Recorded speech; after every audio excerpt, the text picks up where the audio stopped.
I have a problem. I love comic books, can't get enough of them, but I seem to buy more than I can handle. I just end up leaving them on a chair in my room, saying, nah, I'll get to them at some point, but I don't. I just leave them in that chair.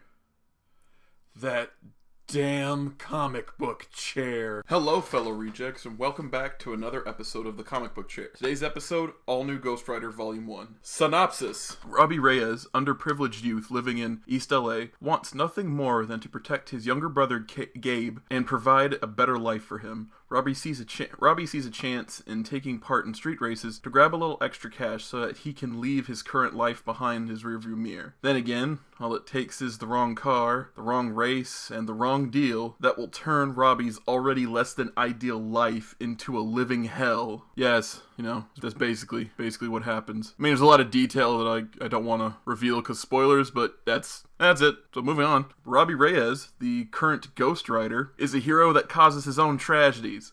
Not that life has ever been so kind to him. I mean, his parents were killed in a mass shooting when he was very young. He's lived most of his life supporting his younger brother in a rough part of East LA. He goes to high school, he goes to work at the garage, and he has to, not to bring up something, but his brother's a little disabled. Wheelchair, and he's got some brain stuff. Tell you what, being autistic, I know all about that brain stuff too. He'll do anything to help his little brother, even if that means stealing a drug dealer's car for a big cash money race. Yeah, that's some good fucking thinking there, Robbie. Other characters include Eli, who is a poltergeist that inhabits the Hell Charger. That's the Dodge Charger he steals and that causes this whole fuck him up in his life. He's also the source of Robbie's powers, and it's very clear that this character's evil. I mean, anything that gives you demonic powers is clearly not there for your health. What he does offer Robbie is an easy way out of a bad hood, and a goal's a goal, is it not? Robbie's heart and soul, his brother Gabe Reyes.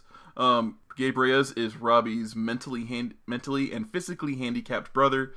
He is the push in Robbie's life to succeed. He's also his only source of real happiness.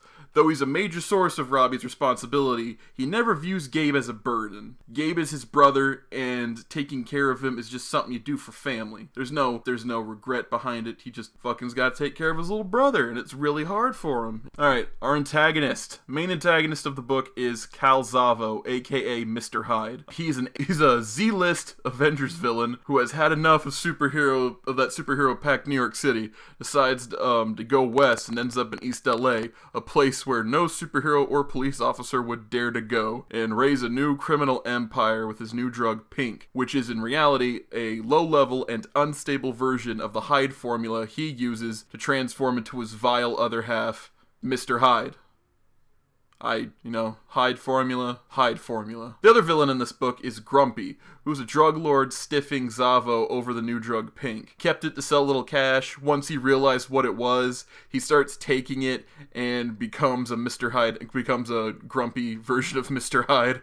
Not grumpy in the sense of the name, like the dude's name is Grumpy, so he turns into a Mr. Hyde version. You get it. I don't need to ramble or prove anything to you people. This is a comic book. They're fun. I love them. He's also the owner of the Hell Charger, the former Dodge Charger that, Robbie steals and then gets shot over and then becomes the new Ghost Rider with. And yeah, Grumpy also killed Eli. There you go. Grumpy's the source of everyone's problem in this book. What I liked. Oh, so many things. The art. Oh my god. Tradmore, you genius of a motherfucker. I love this art. I can admit to seeing that this might not be others people's cup of tea, but this really speaks to me. He doesn't try to capture the character on model. He tries to capture them in movement, which is perfect for a Ghost Rider comic. And the colors are so beautiful. The designs are great, and the way the panels are set up the panels are more part of the art than just there to tell a story. And don't get me wrong, they do a great job telling the story.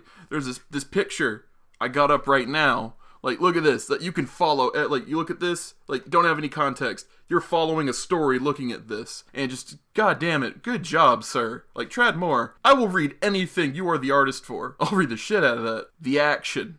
This goes in part definitely to the writer and the artist in this book, as they both plan out things. Felipe Smith, who is the writer, and of course, Trad motherfucking Moore, who is now my new favorite comic book artist. Here's the thing, man. Ghost Rider lives and dies by the action it presents, and all new Ghost Rider sets the fucking bar in my opinion. The Hell Charger. The Hell Charger's really cool. I like that as a Ghost Rider utility. I also like that the Hell Charger is the key to Robbie's temptation. It makes the ride of this Ghost Rider a bit like more part of the universe. It's like it's a piece of reality rather than just, oh, Johnny Blaze found a motorcycle, skeleton motorcycle.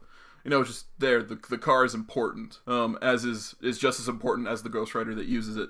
The writing. Felipe Smith breathes new life into the Ghost Rider mythos. From the plot, to the characters, to the cast, like, nothing is wasted. He has written a book where I actually care about the plot of Ghost Rider. Like, the purest grindhouse action comic, Felipe Smith comes along and goes, "Hey Zeke, you want your piece of cake and eat it too?" And I answer, "Why, yes, Mr. Smith, I ever so do." I don't know why I was with Southern Belle there. What I hated?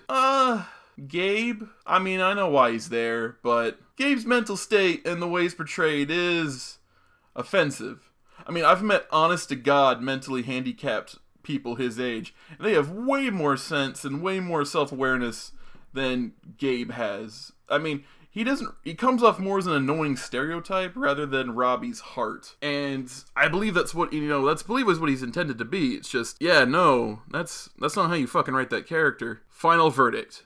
4 out of 5 must buy. It is often said that Ghost Rider is just a cool tattoo. You come for the grindhouse cheese, and you stay for the pennant stare of the original Spawn. All new Ghost Rider shatters those expectations, giving us a story that not only scratched the itch of over-the-top hell-themed supernatural violence, but it interspersed it with the tale of a working-class teen making all the wrong choices to raise himself from his destructive environment without realizing that he's only becoming a part of it. I need more. I need more of this. That's why next week in the comic book chair, we're just going to go ahead and do All New Ghost Rider Volume 2. It's in the chair. I have both. Let's see how far this story takes us. Anyway, I'll see you guys next time for another tale from the comic book chair. Once again, 4 out of 5 must buy. Read this shit. Enjoy yourself.